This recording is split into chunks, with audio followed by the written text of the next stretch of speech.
प्रारंभ करिए अपने शरीर से मस्तिष्क से तांबे का पात्र 8 इंच की दूरी पर रखकर सूर्य नारायण को उस जल में से देखो जो जल नीचे आप सूर्य को चढ़ा रहे हो, उस जल में से देखते हुए सूर्य को अर्घ देना प्रारंभ करिए। और धीरे धीरे अगर बीमारी है तो बिल्कुल स्लो एकदम धीरे धीरे उस पानी को छोड़िए और पानी को छोड़ने के बाद आप बाबा का केवल सूर्य की आराधना, सूर्य को जल देना प्रारंभ कर दीजिए। 15 से 20 दिन तक करते हो धीरे धीरे शुगर और बीपी लेवल में आना प्रारंभ हो जाएगा। 15 दिन 20 दिन 1 महीना 2 महीना तुम्हें लगेगा शुगर वाला रंग ढूंढ रहा है, तुम्हारे हाथ में कोई लोटा है पानी का, उसमें क्या दिया? यहाँ तक महापुराण की कथा कहती है अगर कोई विद्वत ब्राह्मण ने आपको बताया है कि आपके घर में मित्र दोष है, कोई विद्वान ब्राह्मण ने बता दिया कि आपके घर में कालसर्प दोष है, कोई विद्वान ब्राह्मण ने बता दिया कि आपके यहाँ पर ये वास्तु दोष है और इस दोष को मिटाना जरूरी है, कोई ने आपको बताया, उस समय पर हमें घबराना नहीं।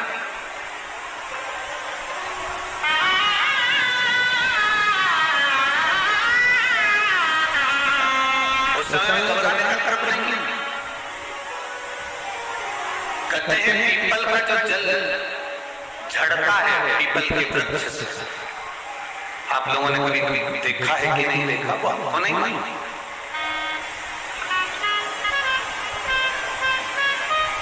कितना भी अगर कोई वास्तु दोष बता दिया, मित्र दोष बता दिया, कालसर्प दोष बता दिया, कितना भी अगर कोई दोष बता दे तो पीपल का जो जल वृक्ष में से झड़ता है, कभी कभी आप उसके नीचे हाथ रखकर देखना, खाली रखकर देखना, उसमें पत्थर पर देखना तो वहां पर भी पानी के निशान आपको मिलेंगे, बूंद के निशान।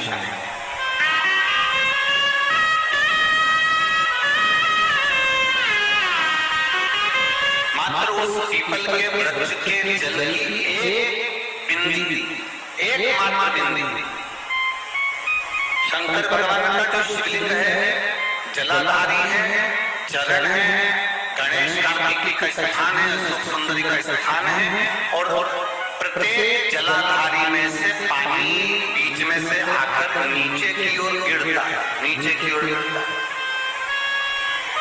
आप लोगों के स्मरण में मैंने पहले भी बताया कि राइट में किसका स्थान है? गणेश जी का लेफ्ट में, कार्तिक के बीच में, अशोक सुंदरी ये क्या है? पार्वती जी का हस्त कमल, शिवलिंग, और ऊपर से जो जल एक बूंद शंकर जी के शिवलिंग पर गिर रहा है वो शंकर जी की 5 लड़कियां जया, विषहरा, शामलीवारी, गौतली और देव, शंकर जी की 5 लड़कियों एक एक बूंद पानी शिव जी पर गिरा रहा है। जहाँ जल नीचे गिरता है उस स्थान से जहाँ तक जल लेकर जा रहा है उस स्थान तक 33 कोटि देवताओं का स्थान, 33 कोटि देवताओं का स्थान। अब जहाँ पानी आया, जहाँ नीचे गिरा, उसके बीच में जो स्थान होता है, आप लोगों ने देखा है कि नहीं देखा? जिनने देखा है हाथ उठाओ।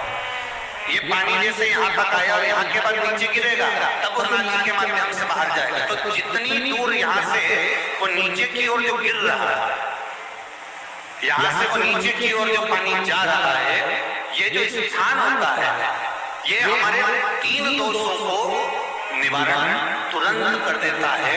एक हमारा पितृदोष, एक हमारा कालसर्प दोष और एक हमारा वास्तु दोष का निवारण तुरंत। और ये तो हमने केवल आपको शिव महापुराण के माध्यम से बताया कि ये 3 दोष का निवारण कर देता है, पर यदि कभी आप ध्यान से लिंग पुराण को पढ़ेंगे,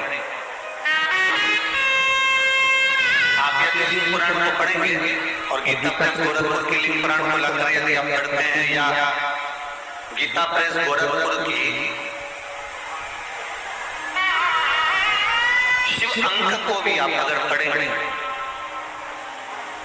उसका नंबर हमारे स्मरण में नहीं आ रहा है, शिव अंकों को भी अगर आप पढ़ेंगे तो उसमें भी आपको वर्णन मिलेगा। कि हम तो केवल 3 दोष का बता रहे हैं, पर हमारे शास्त्र तो यहाँ पर और भी दोषों का वर्णन कर रहे हैं। जैसे किसी ने बता दिया आपको शनि का दोष है, किसी ने बता दिया मंगल का दोष है, किसी ने बता दिया आपको केतु का दोष है, किसी ने बता दिया आपको राहु का दोष है, किसी ने आपको कह दिया कि बृहस्पति का दोष है, किसी ने कह दिया आपको ये वाला दोष है। दुनिया के जितने दोष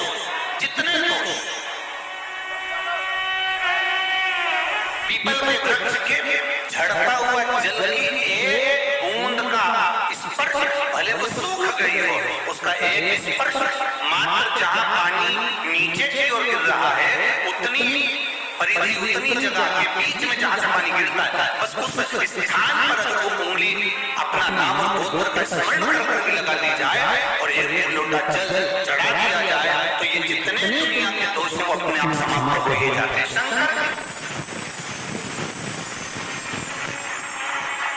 बोल बोल का नारा है। और अच्छे से समझ लो, जरा ध्यान में जाए आप लोगों के, तो गलत कर बैठो तो स्मरण रखिएगा। शिवलिंग जलाधारी में से पानी बहता है नीचे की ओर जाता है।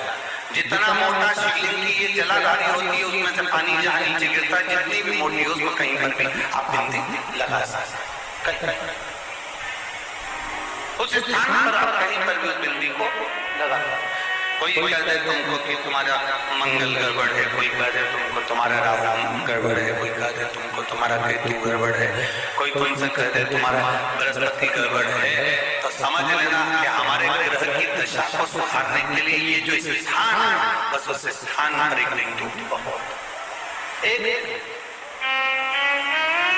अब आज के जमाने में आपने देखा होगा, जब से आप शंकर जी को जल चढ़ाना प्रारंभ करें, जब से आपने शिव महापुराण की कथा सुनना प्रारंभ करी, तब से आपने सुना होगा कि कोई भी अब ज्यादा आपको सुनने को नहीं मिलता कि वास्तु दोष हो गया, कि पितृदोष हो गया, कि कालसर्प दोष हो गया।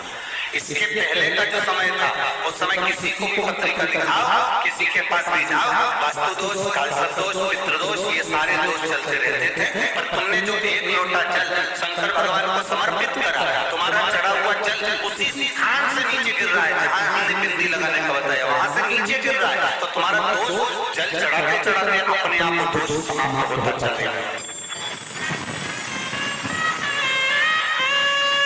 सारी समस्या का हल एक ही लोटा। आप जो भगवान शंकर को समर्पित कर रहे हैं, भगवान शिव को जो दे रहे हैं, उसमें एक मूलता का भाव प्रकट। बहुत ध्यान देना।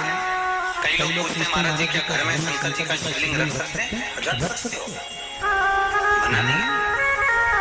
जिसके घर में शंकर का शिवलिंग रहता है उसके घर में कभी बड़ा रोग प्रवेश नहीं करता। शंकर का शिवलिंग हो, पर शिवलिंग का भी प्रमाण है। घर में जो भी मूर्ति होती है, जमीन ये जमीन है, इससे अंगूठे को उठाकर देख लो आपको, बस इतनी बड़ी मूर्ति, प्रतिमा, स्वरूप घर के अंदर होना चाहिए, इससे बड़ी नहीं। क्योंकि बच्चा जितना छोटा होता है उसको उतनी व्यवस्था कम करना पड़ती है। बच्चा जब बड़ा हो जाता है व्यवस्थाएं बढ़ती चली जाती है। और निवेदन है, आप अपने घर के कमरे में दूसरों को अलाउ नहीं कर सकते। करते हो क्या? जेठानी का लड़का आया तुम्हारे कमरे में आकर बैठ गया, देवरानी का आया या ननद के थोड़ा थोड़ी आया तुम्हारे कमरे में बैठ गया, तुम्हें अच्छा लगेगा? चलिए अपने कमरे में तो बच्चे के हम कहाँ जाए? दादी के कमरे में चल जा। कोई बच्चे दादी का कमरा तो पंचायत, अपने कमरे में कोई नहीं। और ले लेकर के बोले भगवान का कमरा ही ऐसा होता है, भगवान का मंदिर ही ऐसा होता है जिसमें सब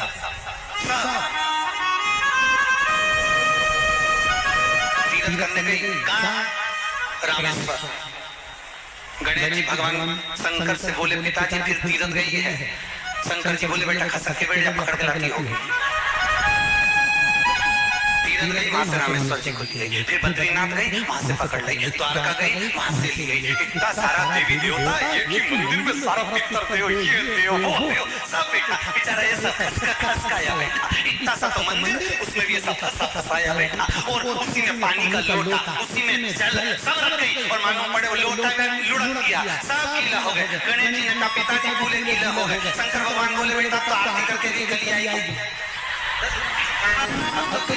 और सुबह से आई इतनी सी शक्कर लिए, इतनी सी कटोरी में, और आरती भी कर रही शक्कर करके, और दिया हाथ में, और इधर हाथ में घंटी, तन मन धन सब कुछ तेरा, मुंह से बोल रही तेरा, ऊपर से भिखारी कहेगा समझना मत तेरा, समझना नहीं तेरा। पहले लोग घंटी बजाते थे, अंगूठा नीचे रखते थे, आज के जमाने में तन मन धन सब कुछ तेरा। भगवान ने कहा इतनी सी शक्कर, और सब भगवान के सामने एक सी शक्कर कर दी। गणेश जी के में खाऊं, राम जी के में खाऊं, हनुमान जी के में खाऊं, सब झगड़ रहे हैं। इतने में सब झगड़ रहे थे, इन्होंने विचार करा इनने खाने के चक्कर में अपनी किचकिच कराई। अब की बार किचन में जाओ तो अपनी किचकिच कराओ। अब सारे पंडितों से पूछती फिर रही महाराज घर में शांति नहीं, घर में शांति नहीं। अब महाराज जी कहीं मालूम नहीं क्यों शांति। जब देवताओं की किचकिच कराएगी तुझे कौन छोड़ेगा, जब घर की किचकिच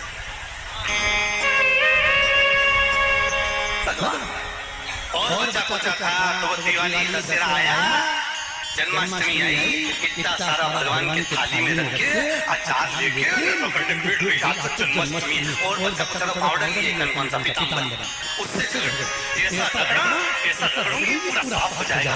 और जन्माष्टमी के दिन ऐसा रगड़ा भगवान की राधा आज मेरा जन्मदिन और ये मुझे भगवान बोले हंस लेने। राधा जी बोली कोई बात नहीं, बाद में मैं उपटन लगा दूंगी प्रभु, अब इसका जन्मदिन आने जैसी करनी वैसी करनी। अब खुद का जन्मदिन आया, शादी की सालगिरह आई, पति के साथ जा रही थी मंदिर में दर्शन करने, स्पीड ब्रेकर पे से ऐसी सिखाई, सब दूर से खसाई, 4 दिन तक हॉस्पिटल में पड़ी, सब मिलने आई जी कैसे हो गया, मेरा तो बताओ मंदिर जा रही थी उसके साथ।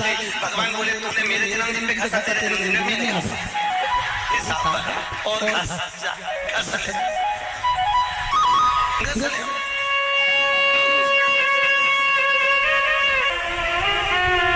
भगवत भजन चित्त वृत्ति में परमात्मा में भाव, निर्मल मन सो मोहि पावा, मोहि छल छिद्र कपट।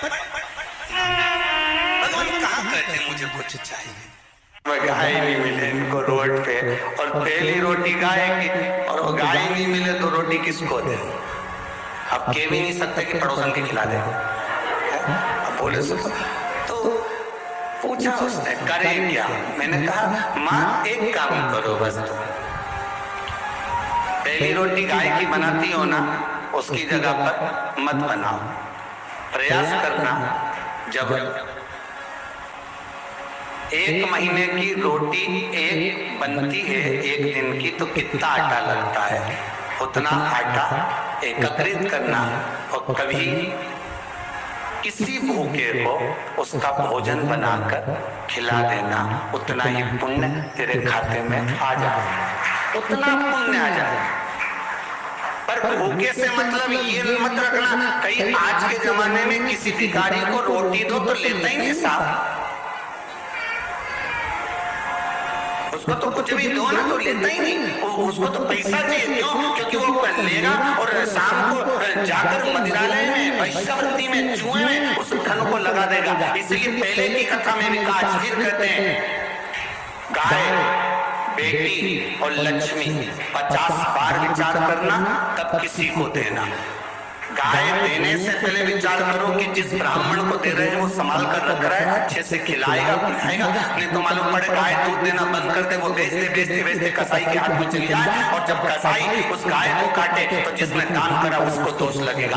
बेटी का विवाह करने से पहले 50 बार विचार करो, जिस लड़के के साथ बेटी ब्याह रहे हो ये अच्छा है नहीं है, खाने पीने में तो नहीं है, परिवार कैसा है, भले ज्यादा करोड़पति का घर नहीं देखना, पर लड़का ऐसा देखना जो अपनी बेटी को आनंद में रख सके, मीठी वाणी बोल सके। कहीं का भेरू मत ढूंढ लेना, ये तो आफत हो जाए। श्रेष्ठ ढूंढो कन्यादान करोगे और अगर बेटी को दुख होगा तो बेटी जितना रोगी तो कन्यादान करने वाले को रोना पड़ेगा।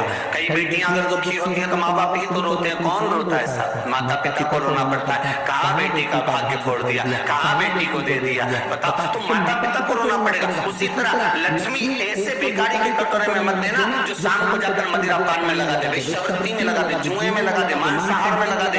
ऐसे को तुम धन मत देना।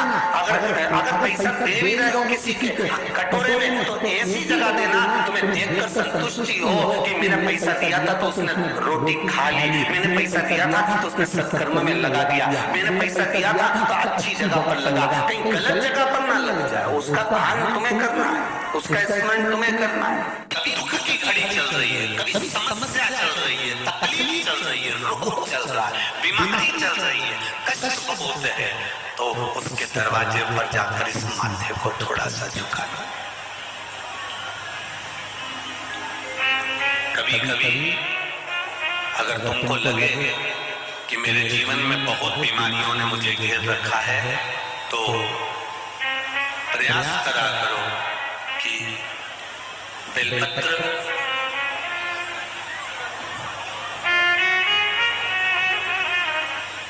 जो ये बेलपत्र होती है, उस बेलपत्र की जो ये डंडी होती है, इस बेलपत्र को अशोक सुंदरी वाली जो जगह होती है वहां पर इसका चढ़ाकर डंडी का जो भाग है वो शिवलिंग की ओर हो जाए और यहीं से जल चढ़ाते चढ़ाते चढ़ाते चढ़ाते अशोक सुंदरी से जल चढ़ाते चढ़ाते ओंकार जैसा, ओंकार जब हम अशोक सुंदरी से चालू करेंगे तो वो जल पहले गणेश जी के पास जाएगा, फिर वापिस अशोक सुंदरी के पास आएगा, अशोक सुंदरी से कार्तिकेय के पास जाएगा, कार्तिकेय से महादेव के पास जाएगा।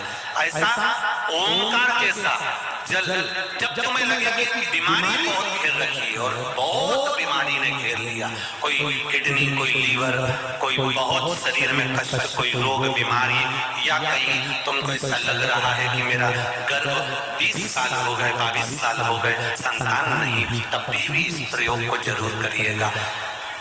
डंडी का मुख शिवलिंग की ओर, पत्ती का मुख अशोक सुंदरी की ओर, जल चढ़ाते समय अशोक सुंदरी से धार चालू कर गणेश जी पर, गणेश जी मालूम है ना सबको कहाँ गणेश जी होते हैं, कहाँ कार्तिकेय होते हैं, एक बार समझ लो उसको भी अच्छे से।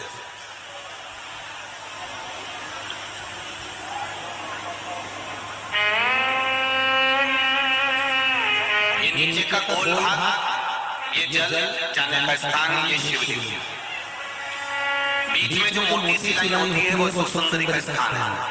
शंकर जी के राइट में जहां से पानी नीचे गिरता उसके कोने पर गणेश जी का स्थान, इधर कार्तिकेय का स्थान। ये शिवलिंग, ये जो गोल भाग है माता पार्वती जी का हस्त कमल है।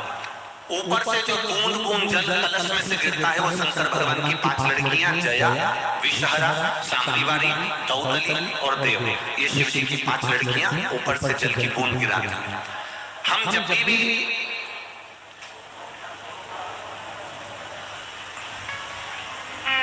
अगर ये सारे को कर रहे हैं तो बेलपत्री जो चढ़ा रहे हैं वो अशोक सुंदरी वाली जगह पर बीच में चढ़ा दिया, डंडी का मुख इधर हो, जल चढ़ाना यहीं से चालू करा, यहाँ से गणेश जी पर गया, गणेश जी से अशोक सुंदरी पर आया, अशोक सुंदरी से कार्तिकेय पर आया, कार्तिकेय से देवादिदेव महादेव पर आया।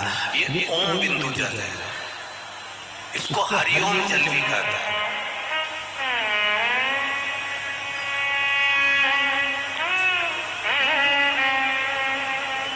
उज्जैन महाकाल में भगवान शंकर को सुबेरे सुबेरे सबसे पहला जो जल चढ़ता है वो हरिओम जल चढ़ता है। आप कभी भी उज्जैन वालों से जाकर पूछना, भस्म रमैया मंडल से पूछना या उज्जैन के किसी एक व्यक्ति से पूछना या वहां के पंडित जी से पूछना कि हरिओम जल कब चढ़ता है, तो वो कहेंगे सबसे पहला जल सुबह का हरिओम जल चढ़ता है। इसको हरिओम जल भी कहते हैं। ये रोग निवारण के लिए, पुष्प की सुगंध भी नहीं है,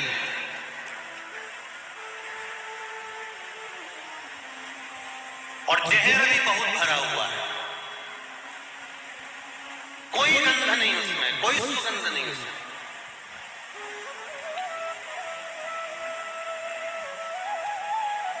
केतकी, केवड़ा, चंपा, ये तीनों जब एक सभा में बैठते थे तो इन तीनों के चेहरे पर एक साधारण से पुष्प को देखकर हंसा करते थे, जिस पुष्प का नाम था कनेर का पुष्प, पीला कनेर। मैं आस्था चैनल के कार्यकर्ताओं से कहूंगा कि पीला कनेर के पुष्प का दर्शन अवश्य कराएं, जो शंकर भगवान को अति प्रिय है। पंच पुष्प में से दूसरे नंबर का पुष्प है। पहले नंबर का कौन सा था? कल कथा में वर्णन किया था। कौन सा? पारिजात, हार श्रृंगार जिसको बोलते हैं। दूसरे नंबर का है कनेर, जो जहर से परिपूर्ण है। पीला कनेर टीवी के माध्यम से आप दर्शन कर रहे होंगे, फेसबुक के ऊपर कथा को सुन रहे हैं तो उस पर देख रहे होंगे। एलसीडियां जो लगी हुई हैं, एलईडियां, उस पर भी आप लोग आराम से दर्शन कर रहे होंगे। पीला कनेर, केतकी, चंपा, केवड़ा, जो कि पुष्पों में प्रबल पुष्प हैं, बड़े सुगंधित पुष्प हैं। जब पुष्पों की सभा लगती है तो उस पुष्पों की सभा में भी इन तीनों को बड़ी महत्वता दी जाती है, बड़ी महत्वता। मुस्कुरा रहे, हंस रहे। जब व्यक्ति के पास में थोड़ा सा वैभव आ जाता है, व्यक्ति के पास में थोड़ा सा धन आ जाता है, व्यक्ति के पास में थोड़ी सी संपदा बढ़ जाती है, व्यक्ति के पास में थोड़ी सी पद, प्रतिष्ठा, यश बढ़ जाता है, तब वो साधारण व्यक्ति पर थोड़ा ठहाके लगा सकता है, हंस। पर ये नहीं जानता सारे देवता अच्छी अच्छी वस्तु को भले अपने पास रख लेते होंगे, पर मेरा महादेव जो किसी काम की वस्तु नहीं है, मेरा महादेव उसको अपने पास में रख लेता है। जो कोई काम, जिसका कोई कीमत नहीं, जिसकी कोई महत्वता नहीं। धतूरे की कोई कीमत होती है क्या? अरे बोलो, जम के बोलो जरा। नहीं। बेलपत्र की कोई कीमत, डमरू की कोई कीमत, त्रिशूल की कोई कीमत, सांप की कोई कीमत, भभूति भस्म की कोई कीमत, मुंडमाला की कोई कीमत,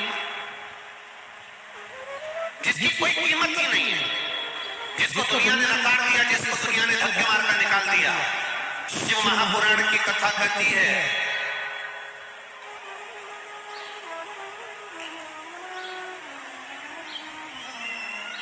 दुनिया धक्के मार दे चलेगा, संसार के लोग धक्के मार दे चलेगा, कोई दिक्कत नहीं, क्योंकि दुनिया की तो आदत है।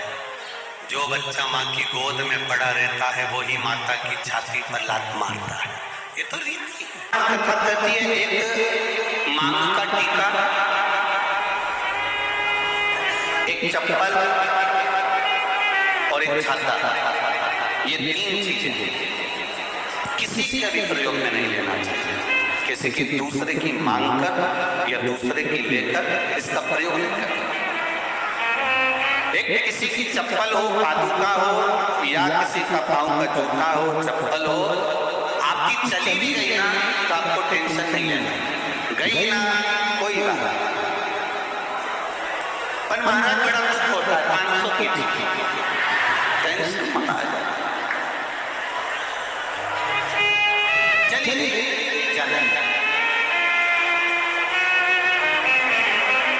वैसे तो हमारा शास्त्र कहता है जब भी तीर्थ करने जाओ, किसी पवित्र नदी के तट पर जाओ, संतों के पास जाओ, गुरुजन के पास में जाओ, भगवंतों के पास में जाओ, देवालय शिवालय जाओ, या किसी सत मार्ग की ओर आगे बढ़ रहे हो तो पाँव में पादुका होना ही नहीं चाहिए।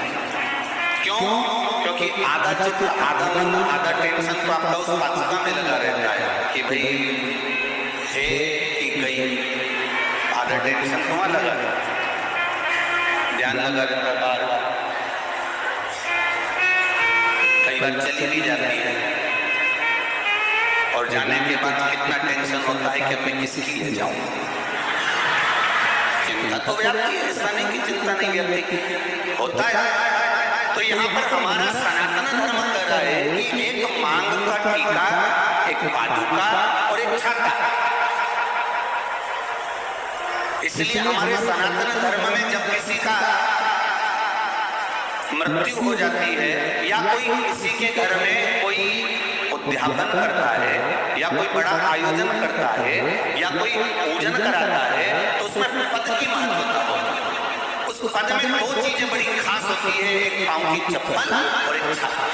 आपने देखा होगा कि अगर कोई समाप्त भी हो गया, मर भी गया, तो उसके बाद में जो पंडित जी को सामग्री देते हैं उसमें चप्पल, जूता या फिर छाता और वस्त्र, जनेऊ आदि का गौमुखी, माला, लोटा, गीता जी और ये सभी चीजें प्रदान करी जाती है। पर शास्त्र कह रहा है कारण क्या है, क्यों दे ब्राह्मणों की भैया ये हमारे यहाँ तो ढाबा करा है, इसमें ये पद दिया गया है, हमने कपड़े भी दिए हैं, जूता भी दिया, चप्पल भी दिया, छाता भी दिया। तो पूछा गया, विचार किया गया, फिर पाताल लोक में प्रकाश कैसे होता होगा, उजाला कैसे होता होगा, पाताल लोक प्रकाशित कैसे होता होगा। सारे लोकों में सूर्य की किरण जाती है, केवल एक पाताल लोक में सूर्य की किरण नहीं जाती, रसातल में जा रही है, तलातल में जा रही है, सब जगह पर सूर्य की किरण जा रही है। बस एक स्थान पाताल लोक ऐसा है जिस पाताल लोक में सूर्य की किरण नहीं है। पाताल लोक में सूर्य की किरण नहीं है। तो किसी ने पूछा कि अगर मान लो सूर्य की किरण इस पाताल लोक में नहीं जाती तो यहां प्रकाश कैसे होता,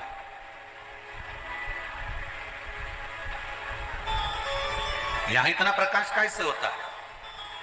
तो शास्त्र कहता है, वेद व्यास जी ने स्कंद पुराण में वर्णन किया कि पाताल लोक में सूर्य की किरण भले ना जाए पर वहां जो प्रकाश है, वहां जो उजाला है, वो प्रकाश, वो उजाला, जितने पाताल लोक में सर्प रहते हैं, नाग रहते हैं, उन नागों के मस्तक पर जो मणि रहती है, उस मणि का प्रकाश इतना रहता है कि पाताल लोक में सूर्य की जरूरत नहीं पड़ती, वहां प्रकाश ही प्रकाश होता है।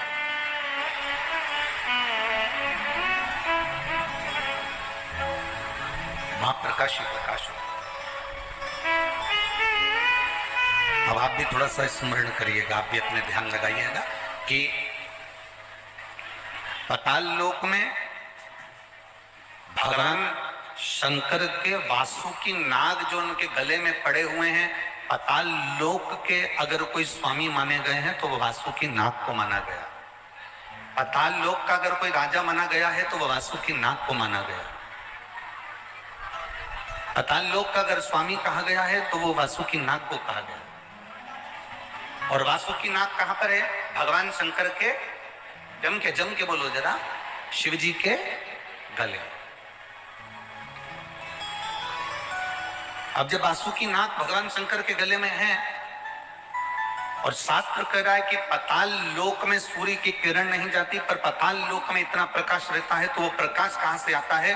तो शिव महापुराण की कथा करती है, वेदव्यास जी स्कंद पुराण के अंदर कहते हैं कि जितने पाताल लोक में सर्प रहते हैं, उस सर्प के मस्तक पर मणि होती है, उस मणि का प्रकाश इतना रहता है कि पूरे पाताल लोक में प्रकाश ही प्रकाश रहता है। उसी तरह भगवान शंकर ने वासुकी नाग से, गले में वासुकी नाग को जब भगवान शिव अपने गले में धारण करते हैं तो वासुकी नाग से कहते हैं, सुन वासुकी, जो मेरे ऊपर जल चढ़ाने के लिए आएगा, जो शिवलिंग के ऊपर एक लोटा जल चढ़ाने के लिए आएगा, वासुकी नाग सुन, उसकी जिंदगी में कितना भी अंधेरा हो और अगर वो मेरे शिवलिंग पर जल चढ़ाए तो उसकी जिंदगी में प्रकाश होना चाहिए,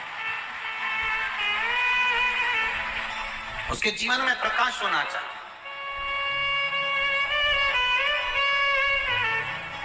कितने लोग हैं जो शंकर जी के मंदिर में एक लोटा जल चढ़ाते हैं? हाथ उठाओ जरा। सभी चढ़ाते हो? रख लो, वापिस रख लो।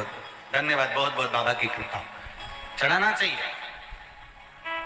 प्रतिदिन शंकर के मंदिर तक जाना चाहिए, एक लोटा जल चढ़ाना चाहिए। हम ये नहीं कहेंगे कि बहुत दूर मंदिर हो तो जाओ, आपके घर के पास में जो मंदिर हो, जरूरी नहीं कि आप बहुत दूर जाएंगे तो शंकर जी प्रसन्न होंगे। आपके घर के पास में जो मंदिर हो, आपके घर के नजदीक में जो मंदिर हो, आप तो वहां जाओ। ये शिवलिंग, ये जलाधार और ये धार, अब कई लोगों के मन में प्रश्न खड़ा होता है, कई लोगों के मन में एक भाव उत्पन्न होता है कि हमारे घर में जो शिवलिंग है,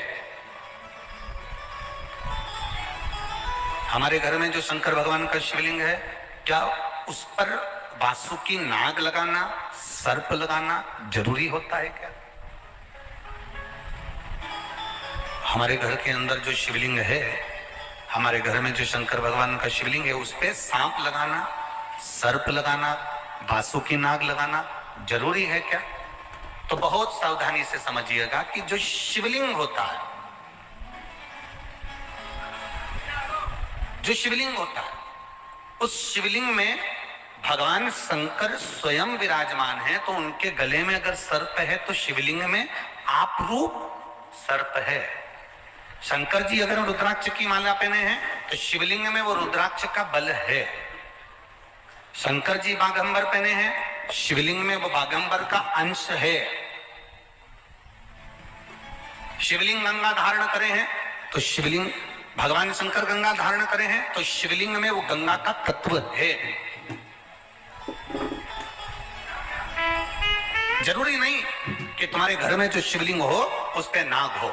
अगर है सर्प कोई बात नहीं, रखे रहने दो। सर्प नहीं है तो कई लोग कहते हैं चांदी का सांप बनवा लेती हूँ, पीतल का सांप बनवा लेती हूँ। घर में मेरे शिवलिंग है, उस पे सांप नहीं है, मैं सांप रख देती हूँ, सर्प रख देती हूँ, वासुकी नाग रख देती हूँ।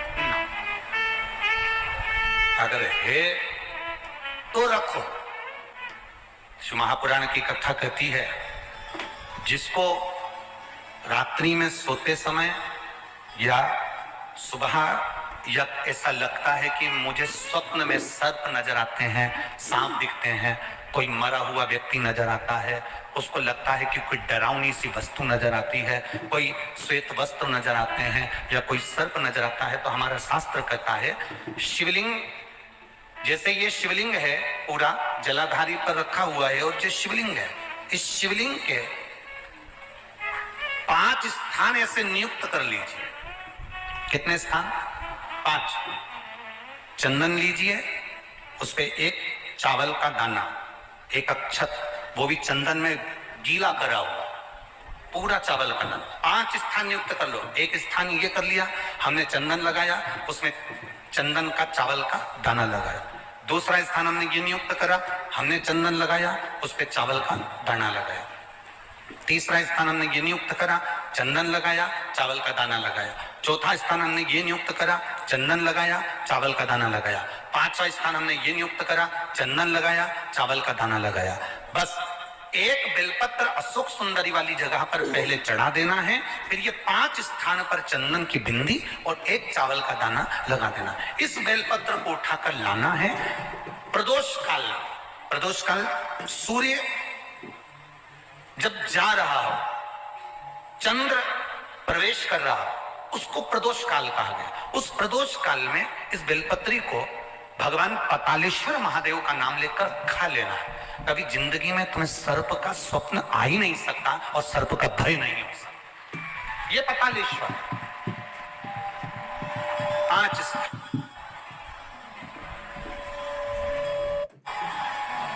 समझ में आया है ना?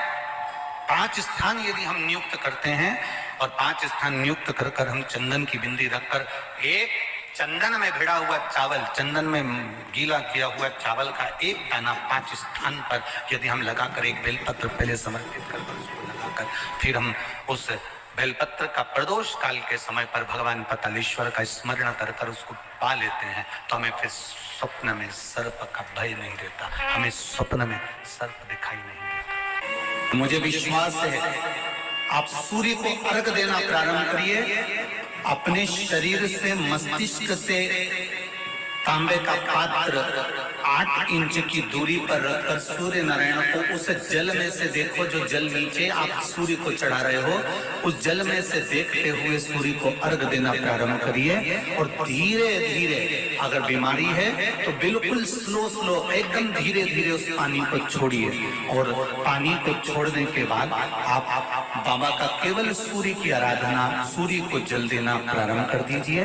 15 से 20 दिन कर कर देखो, धीरे धीरे शुगर और बीपी लेवल में आना प्रारंभ हो जाएगी। अर्घ तो दो, अरे देवताओं का प्रसाद रात को रखा जा सकता है। सत्यनारायण भगवान की कथा हुई, उसका प्रसाद 2-3 दिन रख लोगे चल जाएगा। देवी जी का कोई अनुष्ठान हुआ, उसका प्रसाद 2-4 दिन रखोगे चल जाएगा। नारायण भगवान का अनुष्ठान हुआ, उसका प्रसाद 2-4 दिन रखोगे चल जाएगा। राम जी का कोई उत्सव मनाया, प्रसाद 2-4 दिन रखोगे चल जाएगा। भगवान कृष्ण का प्रसाद 2-4 दिन तक रखोगे चल जाएगा। और शंकर भगवान का प्रसाद चाहे पशुपति व्रत का हो, 16 सोमवार व्रत का हो। श्री शिवाय नमस्तुभ्यं। श्री शिवाय।